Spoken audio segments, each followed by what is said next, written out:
ദേവമനുഷ്യന്റെ സ്നേഹഗീത അധ്യായം 239 വാല്യം 6 സ്വർഗസ്ഥനായ പിതാവേ എന്ന പ്രാർത്ഥന മാർജ്യാം മേരി മഗ്ദലയെ പഠിപ്പിക്കുന്നു. ഗലീലിയ തടാകത്തിന് മുകളിൽ ആകാശം വീണ്ടും തെളിയുന്നു. അന്തരീക്ഷത്തിലെ പൊടിയെല്ലാം നീങ്ങി.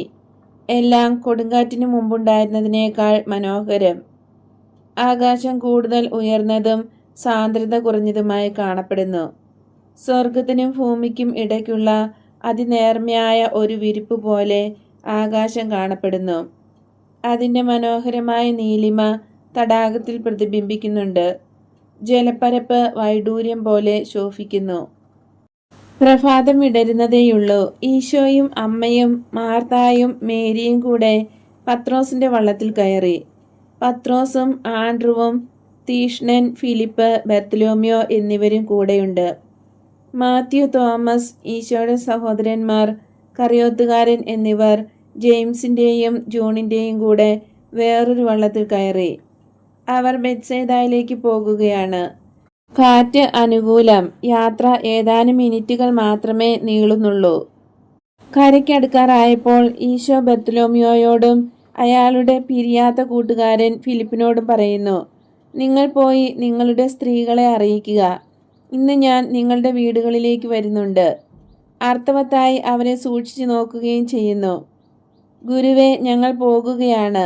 ഇന്ന് അവിടുന്ന് ഞങ്ങളുടെ അതിഥിയായി ഞങ്ങളെ സന്തോഷിപ്പിക്കുകയില്ലേ? ഇന്ന് സന്ധ്യ വരെ മാത്രമേ നമ്മൾ ഇവിടെ ഉണ്ടായിരിക്കുകയുള്ളൂ. മാർജ്യാമിൻ്റെ കൂടെ ആയിരിക്കുന്നതിൻ്റെ സന്തോഷം പത്രോസിന് നമ്മൾ നഷ്ടമാക്കരുതല്ലോ. വള്ളം കരയ്ക്കുറച്ചു. അവർ കരയ്ക്കിറങ്ങി. ഫിലിപ്പും ബർത്തലോമ്യോയും കൂടെ ഗ്രാമത്തിലേക്ക് നടന്നു. അവർ എങ്ങോട്ടാണ് പോകുന്നത്? ആദ്യം കരയ്ക്കിറങ്ങി തൻ്റെ പാർശ്വത്തിൽ നിൽക്കുന്ന ഈശോയോട് പത്രോസ് ചോദിക്കുന്നു. അവരുടെ സ്ത്രീകളെ അറിയിക്കാൻ പോകുകയാണ്. എങ്കിൽ ഞാൻ പോയി പോർഫീറിയായോടും പറയാം. അതാവശ്യമില്ല, അവൾ വളരെ കരുണയുള്ളവളാണ്. അതുകൊണ്ട് അവളെ ഒരുക്കേണ്ട ആവശ്യമില്ല. അവളുടെ ഹൃദയത്തിൽ കരുണ മാത്രമേ ഉള്ളൂ. ഭാര്യയെക്കുറിച്ചുള്ള പ്രശംസ കേട്ടപ്പോൾ പത്രോസിന്റെ മുഖം സ്നേഹം കൊണ്ട് പ്രകാശിച്ചു. ഒന്നും പറയുന്നില്ല. കരയിലേക്കിറങ്ങാൻ പാലം പോലെ വച്ചു കിട്ടുന്ന ഒരു പലകയിൽ ചവിട്ടി സ്ത്രീകളും കരയ്ക്കിറങ്ങി. അവർ സൈമണിന്റെ വീട്ടിലേക്ക് പോകുന്നു.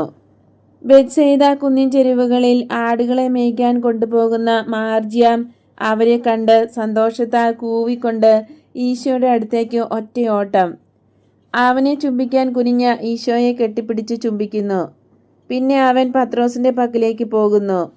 മാവ് കുഴച്ചുകൊണ്ടിരുന്ന പോർഫീറിയ മാവ് പറ്റിയിരിക്കുന്ന കൈകളുമായി തന്നെ വേഗം വന്ന് കുനിഞ്ഞ് അവരെ അഭിവാദനം ചെയ്യുന്നു. പോർഫീറിയ, നിനക്ക് സമാധാനം. ഇത്ര വേഗം ഞങ്ങൾ വരുമെന്ന് നീ പ്രതീക്ഷിച്ചില്ല അല്ലേ?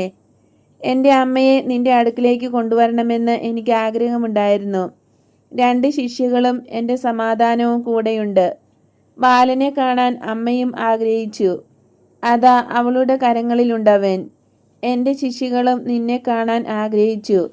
ഇത് സൈമണിൻ്റെ ഭാര്യയാണ്, നല്ലവൾ, അനുസരണയുള്ളവൾ, മറ്റു പലരേക്കാൾ പ്രവർത്തനനിരതയായ, എന്നാൽ അനുസരണയിലൂടെയാണ് അവൾ പ്രവർത്തിക്കുന്നത്.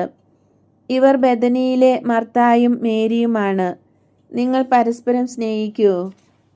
ഗുരുവേ, നീ എൻ്റെ അടുക്കിലേക്ക് കൊണ്ടുവരുന്നവർ എൻ്റെ ജീവരക്തത്തേക്കാൾ എനിക്ക് പ്രിയപ്പെട്ടവരാണ്. വരൂ, നീ ഇവിടെ കാലുകുത്തുന്ന ഓരോ പ്രാവശ്യവും എൻ്റെ വീട് കൂടുതൽ കൂടുതൽ മനോഹരമായി തീരുന്നു. മേരി പുഞ്ചിരിയോടെ പോർഫീറിയയുടെ അടുത്തേക്ക് വന്ന് അവളെ ആലിംഗനം ചെയ്തുകൊണ്ട് പറയുന്നു, നീ യഥാർത്ഥത്തിൽ സ്നേഹമുള്ള ഒരമ്മയാണെന്ന് ഞാൻ കാണുന്നുണ്ട്. കുട്ടി നന്നായിട്ടുണ്ട്. അവൻ സന്തോഷവാനുമാണ്. നിനക്ക് നന്ദി. ഓ, എല്ലാ സ്ത്രീകൾക്കും ഉപരിയായ അനുഗ്രഹിക്കപ്പെട്ട സ്ത്രീയെ, അങ്ങ് നിമിത്തമാണ് അമ്മ എന്ന് വിളിക്കപ്പെടാനുള്ള ഭാഗ്യം എനിക്ക് ലഭിച്ചതെന്ന് എനിക്കറിയാം. ആ നന്മയ്ക്ക് അനുസൃതമായി ജീവിക്കാൻ ഞാൻ ശ്രമിക്കും. മറിച്ച് ചെയ്ത് നിന്നെ ഒരിക്കലും ദുഃഖിപ്പിക്കുകയില്ല. അകത്തേക്ക് സഹോദരിമാരെയും കൂട്ടി വരൂ. മാർജ്യാം മഗ്ദലനയെ വളരെ കൗതുകത്തോടെ നോക്കുന്നു. അവൻ്റെ മനസ്സിൽ കൂടെ അനേകം ചിന്തകൾ കടന്നു പോയിട്ടുണ്ടാകും. അവസാനം അവൻ പറയുന്നു, എന്നാൽ നീ ബെഥനിയിലില്ലായിരുന്നു. ശരിയാണ്, ഞാനില്ലായിരുന്നു. എന്നാൽ ഇനിയും ഞാൻ എപ്പോഴും അവിടെ ഉണ്ടായിരിക്കും. ലജ്ജയോടും ഒരു നേരിയ പുഞ്ചിരിയോടും കൂടെയാണ് മഗ്ദലന ഇത് പറയുന്നത്. അവൾ അവനെ തലോടിക്കൊണ്ട് ചോദിക്കുന്നു, നമ്മൾ ഇപ്പോൾ മാത്രമാണ് തമ്മിൽ കാണുന്നതെങ്കിലും നീ എന്നെ സ്നേഹിക്കുന്നുണ്ടോ? ഉണ്ട്, കാരണം നീ നല്ലവളാണ്. നീ കരഞ്ഞു ഇല്ലേ? കരഞ്ഞില്ലേ? അതുകൊണ്ടാണ് നീ നല്ലവളായിരിക്കുന്നത്. നിന്റെ പേരും മേരി എന്നാണ്. നല്ലവളായിരുന്നു. മേരി എന്ന് പേരുള്ള എല്ലാ സ്ത്രീകളും നല്ലവരാണ്. എന്നാൽ മർത്തായ്ക്കും പൊർഫീറിയായ്ക്കും വിഷമം തോന്നാതിരിക്കാൻ അവൻ അങ്ങനെ പറഞ്ഞ് അവസാനിപ്പിക്കുന്നു. മറ്റു പേരുകളുള്ള അനവധി സ്ത്രീകളും നല്ലവരാണ്. നിന്റെ അമ്മയുടെ പേര് എന്തായിരുന്നു? യുക്കേറിയ. അവൾ വളരെയേറെ നല്ലവളായിരുന്നു. ഇത് പറഞ്ഞപ്പോൾ 2 വലിയ കണ്ണീർ തുള്ളികൾ അവളുടെ കവിളിൽ കൂടെ ഒഴുകിയിറങ്ങി. അവൾ മരിച്ചു പോയതുകൊണ്ട് നീ കരയുകയാണോ? അവളുടെ കൈത്തണ്ട് തലോടിക്കൊണ്ട് അവൻ ചോദിക്കുന്നു. മേരി ധരിച്ചിരിക്കുന്ന ഇരുണ്ട നിറമുള്ള ഉടുപ്പ് മാർത്തായുടേതാണ്.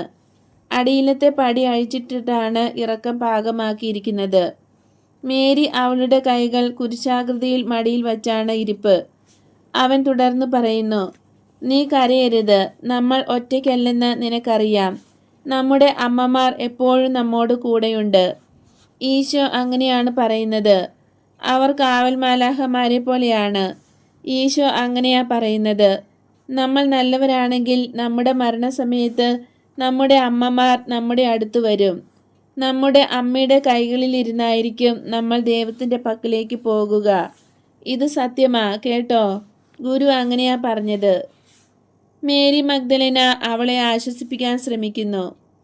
ആ പിഞ്ചു ബാലനെ കെട്ടിപ്പിടിച്ച് ചുംബിച്ചുകൊണ്ട് പറയുന്നു, ഞാൻ നല്ലവളാകാൻ നീ പ്രാർത്ഥിക്കൂ. നീ ഇപ്പോഴേ നല്ലവളല്ലേ? നല്ലവർ മാത്രമേ ഈശോയുടെ കൂടെ പോകുകയുള്ളൂ. എന്നാൽ ഒരാൾ മുഴുവനും നല്ലതല്ലെങ്കിൽ ഈശോയുടെ ശിഷ്യനാകാനായി നല്ലതായി തീരും. കാരണം നമുക്കറിഞ്ഞുകൂടാത്തത് മറ്റുള്ളവരെ പഠിപ്പിക്കാൻ പറ്റുകയില്ല. നമ്മൾ ആദ്യമേ ക്ഷമിക്കുന്നവരല്ലെങ്കിൽ ക്ഷമിക്കൂ എന്ന് പറയാൻ കഴിയുകയില്ല. അതുപോലെ തന്നെ നമ്മുടെ അയൽക്കാരെ നമ്മൾ സ്നേഹിക്കുന്നില്ലെങ്കിൽ നിന്റെ അയൽക്കാരെ സ്നേഹിക്കണം എന്ന് നമുക്ക് പറയാൻ പറ്റില്ല. ഈശോയുടെ പ്രാർത്ഥന നിനക്കറിയാമോ? അറിഞ്ഞുകൂടാ. എനിക്ക് അറിഞ്ഞുകൂടാ. ഓ, നീ അവൻ്റെ അടുത്ത് വന്നിട്ട് കുറച്ച് സമയമേ ആയിട്ടുള്ളൂ. അത് സുന്ദരമായ പ്രാർത്ഥനയാ കേട്ടോ. ഈ കാര്യങ്ങളെല്ലാം അതിലുണ്ട്. എത്ര നല്ല പ്രാർത്ഥനയാണെന്ന് കേട്ടോളൂ. അവൻ ആ പ്രാർത്ഥന വളരെ ഭക്തിയോടെ സാവധാനത്തിൽ വികാരഭരിതനായി ചൊല്ലുന്നു. മേരി വിസ്മയത്തോടെ പറയുന്നു, നീ എത്ര നന്നായിട്ടാണ് ചൊല്ലിയത്. എൻ്റെ അമ്മ രാത്രിയിൽ ഈ പ്രാർത്ഥന എന്നെ പഠിപ്പിച്ചു. ഈശോയുടെ അമ്മ പകൽ ഈ പ്രാർത്ഥന എന്നെ പഠിപ്പിച്ചു. നിനക്കിഷ്ടമാണെങ്കിൽ നിന്നെ ആ പ്രാർത്ഥന ഞാൻ പഠിപ്പിക്കാം. എൻ്റെ കൂടെ വരാൻ നിനക്കിഷ്ടമാണോ? ആടുകൾ കരയുന്നു. അവയ്ക്ക് വിശന്നിട്ടാണ്. അവയെ പുൽമേട്ടിലേക്ക് ഞാൻ കൊണ്ടുപോകുകയാ. അപ്പോൾ നീ വളരെ നല്ലവളായിത്തീരും. അങ്ങനെ പറഞ്ഞുകൊണ്ട് അവളുടെ കൈ അവൻ പിടിക്കുന്നു. എന്നാൽ ഗുരു അത് ഉദ്ദേശിക്കുന്നോ എന്ന് എനിക്ക് അറിഞ്ഞുകൂടല്ലോ. ഒട്ടും വിഷമിക്കാതെ പൊയ്ക്കോ മേരി. നിനക്ക് കൂട്ടായി നിഷ്കളങ്കനായ ഒരു ബാലനുണ്ട്. മേരി ബാലൻ്റെ കൂടെ അകലേക്ക് പോകുന്നു. ആട്ടിൻകുട്ടികൾ 3 മുന്നിലുണ്ട്. ഈശോയും മറ്റുള്ളവരും അത് കാണുന്നുണ്ട്. പാവം മേരി, എൻ്റെ അനുജത്തി, മാർത്ത ദുഃഖത്തോടെ പറയുന്നു. അവളോട് സഹതപിക്കേണ്ട ആവശ്യമൊന്നുമില്ല. ഒരു കൊടുങ്കാറ്റിന് ശേഷം നിവർന്നു നിൽക്കാൻ ശ്രമിക്കുന്ന പുഷ്പമാണവൾ. അവളുടെ സ്വരം നീ കേൾക്കുന്നില്ലേ? അവൾ ചിരിക്കുകയാണ്. നിഷ്കളങ്കത എപ്പോഴും ആശ്വാസദായകമല്ലേ?